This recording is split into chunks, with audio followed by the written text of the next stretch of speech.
Big boss मराठीच्या घरात पहिल्याच दिवसापासून अनेक वाद आपल्याला पाहायला मिळत आहेत. निक्की आणि वर्षाताईंमध्ये पहिली वादाची ठिणगी पडली, तर आता जान्हवी आणि आर्यामध्येही वाद पाहायला मिळतोय. वर्षाताईंना मुद्दाम त्रास देण्यासाठी जान्हवी आणि निक्कीने प्लॅन सुद्धा बनवला होता. तर आता बिग बॉस मराठीच्या आधीच्या सीझनमधील स्पर्धकांनी देखील या सीझनवर आपलं मत व्यक्त करण्यास सुरुवात केली आहे. बिग बॉस मराठीच्या सीझन 3चा विजेता विशाल निकमने सूरज आणि आर्याला आपला सपोर्ट दाखवला आहे. त्याने म्हटलंय की शाब्बास आर्या, एक नारी सप्पे भारी असं म्हणत त्याने आर्याला सपोर्ट केले. तर त्याने सूरजलाही सपोर्ट केलाय.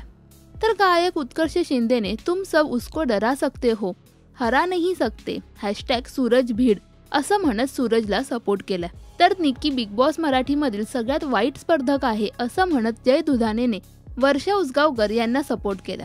तर सुख म्हणजे नक्की काय असतं मालिकेतील मल्हार म्हणजेच अभिनेता कपिल होनराव यांनी सोशल मीडियावर वर्षाताईंसाठी एक खास पोस्ट शेअर केली.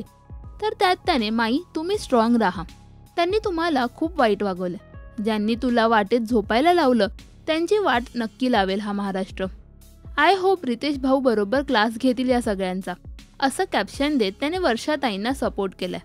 तर अभिनेते किरण माने यांनी सुद्धा पोस्ट शेअर करत सूरज, घनश्याम दरोडे आणि धनंजय पवार यांना सपोर्ट केलाय.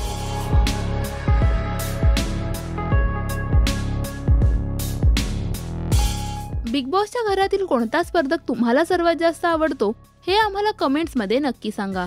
मराठी टेलिव्हिजन विश्वातील बातम्या, अपडेट्स आणि गॉसिपसाठी सबस्क्राईब करा राजश्री मराठी शोबज.